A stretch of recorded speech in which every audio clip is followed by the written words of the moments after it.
Add Donald Trump as an interest to stay up to date on the latest Donald Trump news, video, and analysis from ABC News. Democratic members of the House Oversight Committee asked the Republican chairman to begin a serious investigation into President Donald Trump's conflicts of interests. They also sought a subpoena of the Trump Organization to produce documents that were requested months ago. The letter was sent to Chairman Trey Gowdy of South Carolina on Thursday, 1 year after a news conference held by Trump and his attorney announcing efforts to avoid the appearance of a conflict of interest by handing over his business's reins to his sons and putting his assets in a trust, among other measures.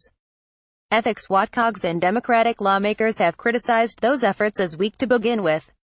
The Democrats on the House Committee on Oversight and Government Reform asked Gowdy to issue a subpoena to compel the Trump Organization to produce by Jan.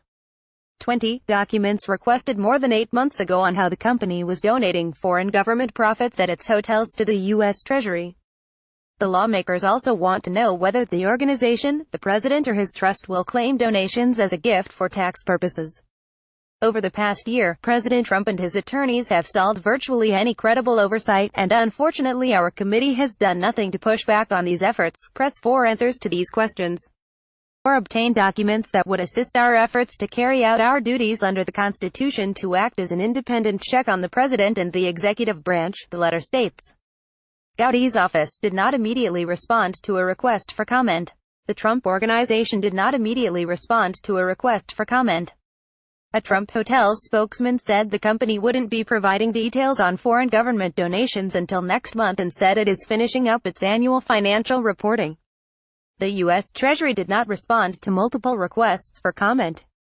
The Trump Organization produced, in response to last April's bipartisan request, a glossy, 8-page pamphlet that notes hotels do not attempt to identify customers representing foreign interests, including governments, unless the individuals specifically do so themselves.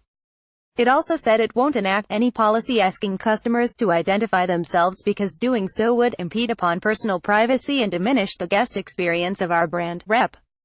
Elijah Cummings, DMD, wrote to the Trump Organization in May criticizing its meager response, and chastising it for not providing the vast majority of documents requested. If President Trump believes that identifying all of the prohibited foreign emoluments he is currently receiving would be too challenging or would harm his business ventures, his options are to divest his ownership or submit a proposal to Congress to ask for our consent, Cummings wrote. Democratic members of the House Oversight Committee sued in federal court in November over the Trump administration's refusal to turn over information about the Trump family's lease of the Trump Hotel in Washington. Follow Tammy Abdallah on Twitter at https://twitter.com/latums.